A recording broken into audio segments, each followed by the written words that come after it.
প্রতিষ্ঠা করার ক্ষেত্রে সংসদ নির্বাচনের গুরুত্বটা কতটুকু হবে এবং সংসদ নির্বাচন প্রেসিডেন্ট নির্বাচনের পরে হবে নাকি সমান্তরালভাবে একই সময়ে হবে, এই বিষয়ে আমরা নির্বাচনের আগেই সংবিধান সংশোধনে প্রস্তাব আসবে।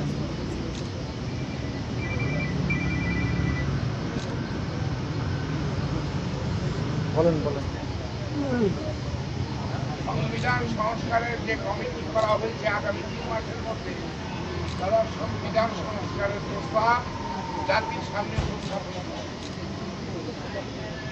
বর্তমান সরকার প্রধান উপদেষ্টা সকল রাজনৈতিক দলের মতামতের ভিত্তিতে এই সংবিধান সংশোধনী গ্রহণ করবেন।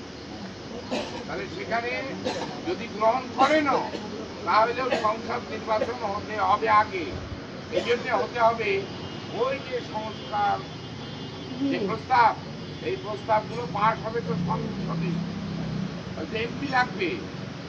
সংসদ নির্বাচন আগে করে এই সংবিধান নতুন সংবিধানই হোক আর সংবিধান সংস্কার করেই হোক, সংবিধান যেটা করা হবে সেই সংবিধান বৈধতা দেওয়া হবে সংসদে। সংসদ নির্বাচন হওয়ার পরে সংসদে রাষ্ট্রপতি নির্বাচন করবে।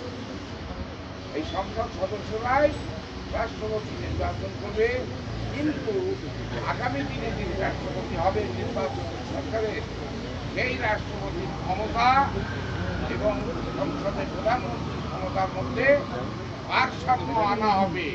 এটা আমার কথা না, এটা জাতির উদ্দেশ্যে ভাষণ দিয়ে জনাব তারেক রহমান, বিএনপির ভারপ্রাপ্ত চেয়ারম্যান, এটা জাতির কাছে কমিটমেন্ট করেছে যে 2বারের বেশি প্রধানমন্ত্রী কেউ থাকতে পারবে না, রাষ্ট্রপতি এবং প্রধানমন্ত্রীর ক্ষমতার ভারসাম্য আনা হবে, জাতীয় সরকার প্রতিষ্ঠা করা হবে।